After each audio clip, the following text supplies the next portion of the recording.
Hello जी, कैसे हो आप सब। उम्मीद है आप सब बढ़िया होगे, अच्छे होगे, ज़बरदस्त होगे और अपनी तैयारी को कंटिन्यू कर रहे होगे। तो बच्चों देखते हैं क्वेश्चन नंबर 7। क्वेश्चन नंबर 6 तक हमने क्या किया है, इसको अच्छे से समझ लिया है। यानी कि जब आपको लगातार मल्टीप्लिकेशंस दे रखी हैं और पावर की फॉर्म में दे रखी हैं तो इकाई का अंक कैसे निकालना है, और वो जो मेरे एक बेसिक कंसेप्ट था उस बेसिक कंसेप्ट को आपको अच्छे से सिखा भी दिया। अब हमारे पास है क्वेश्चन नंबर 7, जो कि एक अलग टाइप का क्वेश्चन है। इस अलग टाइप के क्वेश्चन में क्या कहा गया है, यानी कि आपको 2 डिजिट दी गई है पावर की फॉर्म में, और एक डिजिट की जो आंसर है उसमें से दूसरे डिजिट के आंसर को क्या करना है, माइनस करना है, और फिर बताना है आपको उसका यूनिट डिजिट क्या आएगा। तो देखते हैं क्वेश्चन नंबर 7 क्या कहता है।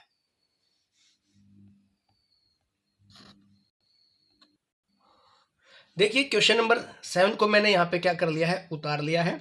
अब आपको जो मेन काम है वो क्या था, सबसे पहले हम 95 को क्या करेंगे, 4 से डिवाइड करेंगे। 4 2 ज़ा 8, यहाँ पे 1 5 ऊपर से उतार लिया, फिर 4 3 ज़ा 12, यहाँ पे 3। यानी हम 95 को कैसे लिख सकते हैं, हम 95 को लिख सकते हैं 95 इज इक्वल टू 4 इंटू 23 और प्लस में क्या था 3। ये हम 95 को ऐसे लिख सकते हैं। अगर हमें इसको फॉर्म में लिखना हो, क्योंकि हम सबको पता है अगर हम 7 की पावर 4 लिख देते हैं, 7 इंटू 4 इंटू 23, तो इसका जो वंस डिजिट था, हमने सीखा था वंस डिजिट कैसे निकालना था। वंस डिजिट क्या था, और यहाँ पे हमने क्या कर दिया 7 की पावर 3, क्योंकि ये 3 क्या हो जाता है बाद में हम इसको भूल जाते हैं। अब ये लिखने का कंसेप्ट क्या होता है, देखिए जब हमारा बेस सेम होता है, जब हमने 7th 6th और 8th में पढ़ा था, क्या था हमारे पास, यहाँ पे इसको बोलते थे बेस, यहाँ होता है एक्सपोनेंट, जिसको ऑलमोस्ट स्कूलों में क्या पावर के फॉर्म में इसको पढ़ाया जाता है। अगर हमारा बेस सेम होता है तो पावर क्या हो जाती है, ऐड हो जाती है। तो देखिए हमारा बेस सेम है, बेस क्या है, यहाँ पे भी 7 है और यहाँ पे भी 7 है, तो पावर कितनी है, ये वाली पावर और ये वाली पावर अलग अलग कर लिया, यानी कि यहाँ पे 92 हो चुका है। इसको मल्टीप्लाई करें तो, और 3 क्या करना है उसमें ऐड करना है, तो टोटल क्या हो जाएगा हमारे पास 95 हो जाएगा।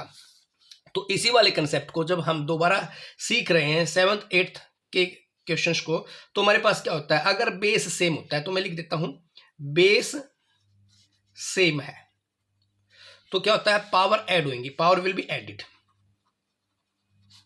पावर विल बी एडिड, तो पावर क्या हो जाएंगे आपकी, ऐड हो जाएंगे। तो इसमें पावर ये वाली यूज करेंगे हम, ठीक है।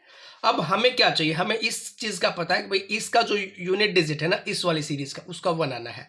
अगर आप भूल चुके हो तो आपको एक बार वापस रिकॉल करा देता हूं, क्या था कैसे किया था हमने। 7 की पावर जब हमने 1 लिखा तो 7 आया था, 7 की पावर हमने 2 लिखा तो क्या आया था हमारे पास 49, और 7 की पावर हमने क्या लिया था, 7 की पावर अगर हमने 3 लिया है तो लास्ट में इसको हम मल्टीप्लाई करेंगे 7 से, तो क्या आया था 3। और अब इसको क्या करते हैं, हमने 7 की पावर 4 को जब इससे मल्टीप्लाई किया तो वापस कहाँ चला जाएगा, ये 3 को 7 से मल्टीप्लाई कर देंगे तो कितना आया 1। अब आपको अच्छे से समझ में आ चुका होगा, ठीक है। अगर फिर भी कंफ्यूजन है तो वापस फिर से बता देता हूं। देखिए 7 को हमने क्या किया 1 टाइम लिया, तो 7 को 2 टाइम, यानी कि 7 इंटू 7 49, देखिए लास्ट में। अब 7 को जब मैं 3 कर रहा हूं तो 7 इंटू 7 इंटू 7, 7 7 जा 49, ये हो चुका था 49। 49 को जब मैं 3 से मल्टीप्लाई करूंगा, यहाँ पे करके दिखा देता हूँ, सॉरी 7 से करूंगा तो 7 9 जा 63 कैरी 6, 7 4 जा 28 और यहाँ पे 4 तो 34। अब ये कितना है मेरे पास 3, ये देखिए मैंने आपको 3 लिख के दिखाया था यहाँ से। अब पूरी डिजिट ना लिख के तो क्या लिखना था मेरे को, पूरी डिजिट नहीं लिखनी थी मेरे को, तो क्या लिखना था, केवल 3 लिखना था। अब क्या करना है, अब जैसे इसको मैंने क्या किया है, इसको मैं यहाँ 4 से कर रहा हूँ, लगातार 4 बार मल्टीप्लाई कर रहा हूँ, तो 1 2 3 और ये 4। अब देखिए मैं इसको क्या करूंगा, इसको सारे को मल्टीप्लाई करने की जरूरत ही नहीं मेरे को, सारे से मल्टीप्लाई करूंगा ही नहीं, मैं केवल एक 7 से कर दूंगा, 7 या 21, यानी कि 7 3 जा 21 होता है। तो 21 में क्या ले लूंगा, मैं अपना लास्ट नंबर ले लूंगा। तो इसका मतलब क्या हुआ, इसका मतलब हुआ अक भाई यहां तक तो मेरा जो 1 डिजिट होएगा ना वो क्या हो जाएगा, मेरा 1 हो जाएगा। यहां तक मेरा 1 हो जाएगा तो इसको क्या लिख सकता हूं मैं, 1 लिख सकता हूं। यहां पे लिख लिया, मैं इसको आगे एक्सप्लेन कर रहा हूं। यहां तक लिख लिया मैंने 1। अब क्या बचा मेरे पास, अब बचा यहाँ पे 7 की पावर 3, यानी कि 7 की पावर 3 का मतलब क्या था, 7 की पावर 3 का मतलब है यहाँ पे 343, यानी कि लास्ट डिजिट क्या आया था इसका 3। तो ये देखिए 3 मैंने लिख दिया। तो यहाँ पे टोटल इसको जब मैं मल्टीप्लाई करूंगा तो 3 ही तो आया।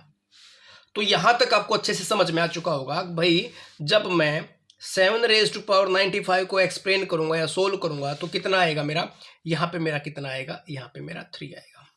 और ये चीजें आपको जब तक अच्छे से क्लियर नहीं होंगी, जब तक आप अपने इस बेसिक वाले वीडियो को नहीं देखोगे, ठीक है, आपको पता लगेगा भाई यहां से कैसे निकालते हैं।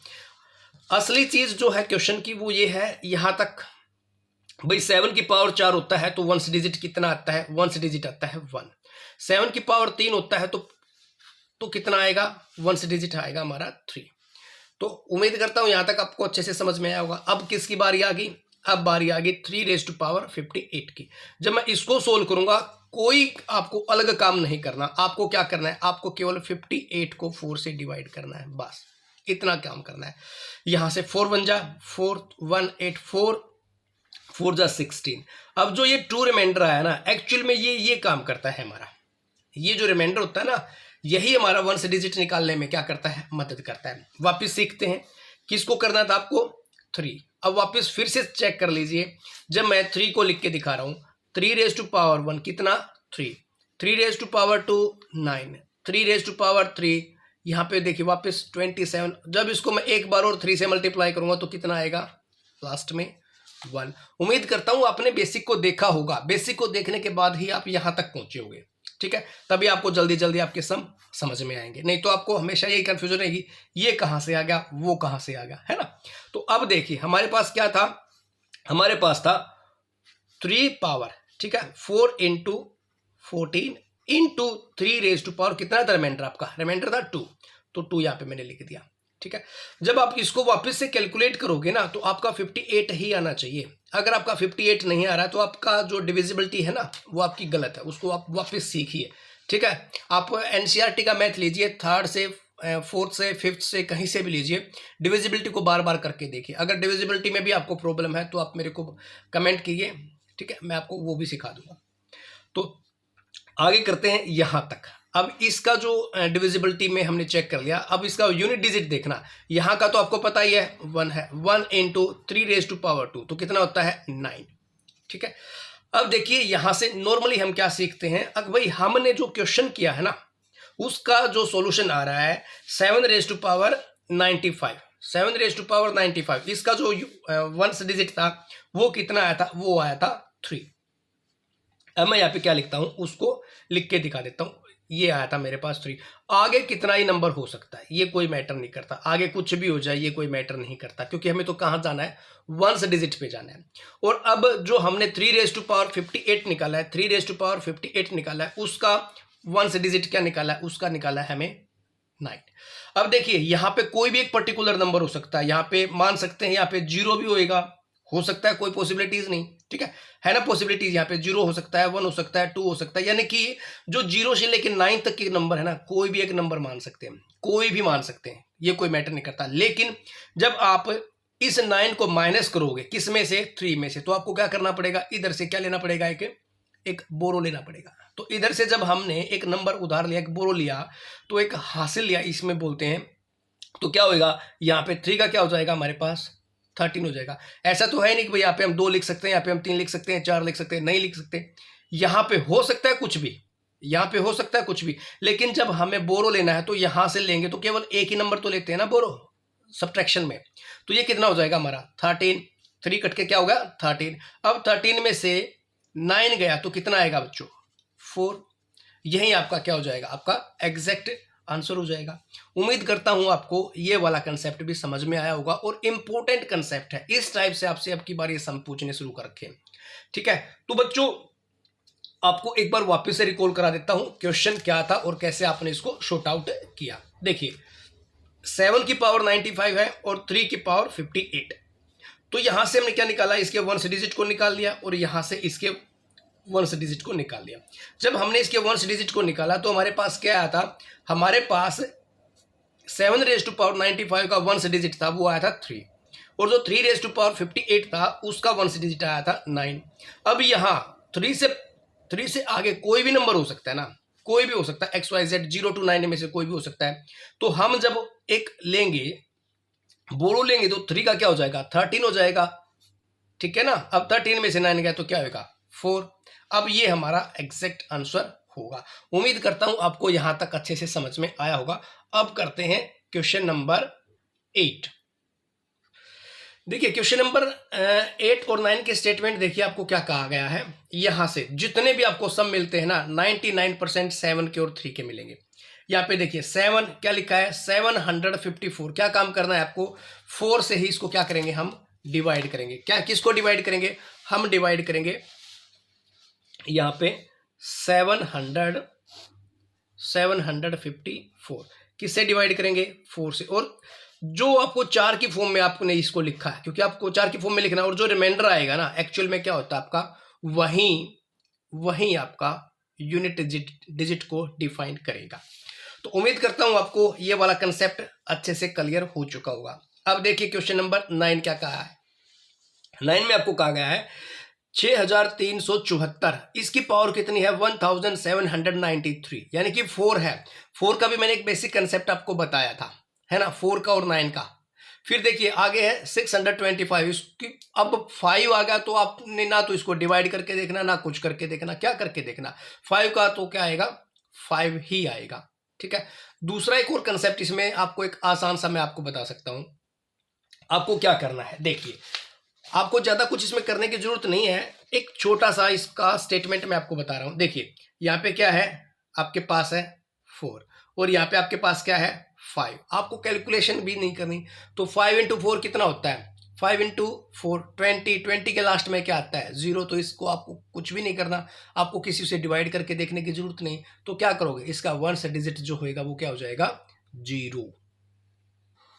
उम्मीद करता हूं आपको ये वाला कंसेप्ट देखिए कुछ भी नहीं किया बिल्कुल जस्ट देखा ये क्वेश्चन को देखने से ही आपका शॉर्ट आउट हो गया। अगर आपने बेस को अच्छे से कर रखा है बेस को समझ रखा है तो क्या हो जाएगा एक सेकंड में सम शॉर्ट आउट हो जाएंगे। क्वेश्चन नंबर 10 देखिए क्या लिखा गया। ये बिल्कुल बच्चों वाले क्वेश्चन स्टार्ट हो जाएंगे आपके। ठीक है। अब यहां देखिए 7589 माइनस क्वेश्चन मार्क लिखा है और इज इक्वल टू क्या दिया आपको 3434। अब क्या करना है आपको यहाँ पे ना जो क्वेश्चन मार्क है एक ऐसी वैल्यू बतानी है भाई इसकी जगह पे हम क्या लिखें ताकि दोनों वैल्यू क्या हो जाए हमारी बराबर हो जाए। अब इस क्वेश्चन को मैं आपको एक बार सिखा देता हूँ फिर उसके हिसाब से बाकी के सारे कंसेप्ट आपके क्या हो जाएंगे आसान से हो जाएंगे और उसको हम साथ साथ करते चले जाएंगे। देखिए क्वेश्चन नंबर 10 क्या कहता है। क्वेश्चन नंबर जो 10 है आपका यहाँ पे आपको ना एक मिसिंग है। अब जो इसमें समझने का जो मेन कंसेप्ट है ना वो क्या है भाई 2 इक्वेशन दे रखी हैं आपको यानी कि 2 स्टेटमेंट दे रखी हैं आपको। ठीक है। एक ये क्वेश्चन मार्क बीच में इसने फिट कर दिया। अब कहता है कि भाई इस वाली डिजिट में से क्या माइनस करें ताकि आपका उत्तर ये आ जाए। ठीक है। अब इस क्वेश्चन मार्क को आप क्या करो इस क्वेश्चन मार्क को अगर आप राइट साइड देखिए वापस बताता हूं मैं पहले भी बहुत बार ये बता चुका हूं। जो इक्वेशन है ना इसको इक्वल का जो सिंबल है इसके एक साइड क्या होती है राइट हैंड साइड एक होती है left hand side. Right hand side और लेफ्ट हैंड साइड। अब देखिए आपकी इक्वेशन क्या है यहाँ पे लेफ्ट हैंड साइड है और जो मिसिंग है ना उसके आगे कौन सा सिंबल है माइनस का सिंबल है।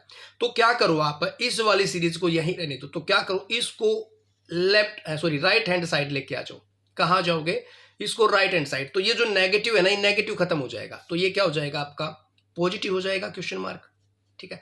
और फिर ये जो आपकी राइट हैंड की जो स्टेटमेंट थी उसको कहाँ लेके जाओ आप लेफ्ट हैंड साइड लेके जाओ। इसके आगे सिंबल कौन सा है उसके आगे प्लस का सिंबल है तो ये क्या हो जाएगा नेगेटिव। तो क्या करो सिंपल 7 5 8 9 माइनस करना है किसको 3 4 3 4 को क्या करना है माइनस। मैथ का ये कंसेप्ट है जब भी आप इक्वल के सिंबल से इधर या उधर यानी कि लेफ्ट हैंड साइड या राइट हैंड साइड लेके जाओगे ना किसी स्टेटमेंट को तो उस स्टेटमेंट के आगे जो सिंबल होता है उसका अपोजिट हो जाता है। अपोजिट में 2 ही सिंबल है एक प्लस का है और एक माइनस का है। तो वही आपको चेंज करना है आपका जल्दी जल्दी क्वेश्चन निकल जाएगा। ठीक है। उम्मीद करता हूं आपको यहां तक भी अच्छे से समझ में आया। अब क्या करना है अब इसमें से क्या कर दो माइनस कर दो। जब आप इसको माइनस करोगे तो आपको अच्छे से क्या हो जाएगा सम समझ में आ जाएगा। उम्मीद करता हूं आपको यहां तक का कंसेप्ट भी काफी अच्छे से समझ में आया होगा। ठीक है। अब देखिए बच्चों करते हैं क्वेश्चन नंबर 11 में क्या है यहां पे देखिए दोनों को क्या कर दो आप प्लस कर दो और जो 8362 है ना इसको लेफ्ट हैंड साइड ले जाके इन दोनों के सम में से क्या कर दो माइनस कर दो आपका इसका आंसर आ जाएगा। क्वेश्चन नंबर 12 क्या कहता है देखिए इसमें से इसको माइनस कर दीजिए, यहाँ इस वाली साइड से आप इसको क्या कर दीजिए, माइनस कर दीजिए। माइनस कर दोगे फिर जो आपका आंसर आता है तो क्वेश्चन मार्क को आप लेके जाओ राइट हैंड साइड तो पॉजिटिव हो जाएगा, और जो इसका आंसर आया था उसको किस साइड लेके चले जाओ, लेफ्ट हैंड साइड, और जो आपका सिंबल आया है प्लस का तो किस में चेंज हो जाएगा, नेगेटिव हो जाएगा। तो उम्मीद करता हूँ इस टाइप के जो सम है, जैसे क्वेश्चन नंबर 13 है, क्वेश्चन नंबर 14 है, 15 है, 16 है, 17 है, ठीक है, आप क्या करिए, आप इनकी ना एक स्क्रीनशॉट ले लीजिए इन क्वेश्चंस का, और उनको क्या करिए आप एक बार आप निकाल के देखिए, तो क्वेश्चन नंबर 18 तक आपका बहुत अच्छे से सॉर्ट आउट हो जाएगा। अब आता है क्वेश्चन नंबर 19। क्वेश्चन नंबर 19 एक अलग सीरीज दी गई है, एक अलग तरह से सम दिया गया है, तो इसको क्या करेंगे, इसको करेंगे हम नेक्स्ट वीडियो में। तो उम्मीद करता हूं आपको क्वेश्चन नंबर 18 तक काफी अच्छे से समझ में आए होंगे, ठीक है। अगर आपको कोई भी डाउट है, कंफ्यूजन है, तो आप मेरे कमेंट सेक्शन में लिखिए, मैं कोशिश करूंगा उसको आप काफ़ी अच्छे से एक्सप्लेन करने की, ताकि आपके दिमाग में वो घुसे। और उसके बाद आप उन समूह की क्या करिए, प्रैक्टिस करिए, क्योंकि प्रैक्टिस जब तक आप नहीं करोगे ना, मैथ आपको नहीं आएगा। आपने एक हफ्ता मैथ कर लिया फिर आपने उसको छोड़ दिया तो आप वापस जीरो पे आ जाओगे।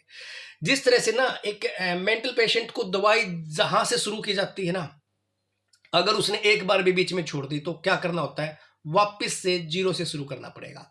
जैसे आपने टेबल याद कर लिए, आपने एक महीना तक टेबल को रिवाइज नहीं किया तो आपके टेबल क्या हो जाएंगे, साफ हो जाएंगे। एक हफ्ते तक रिवाइज नहीं किया, साफ हो जाएंगे।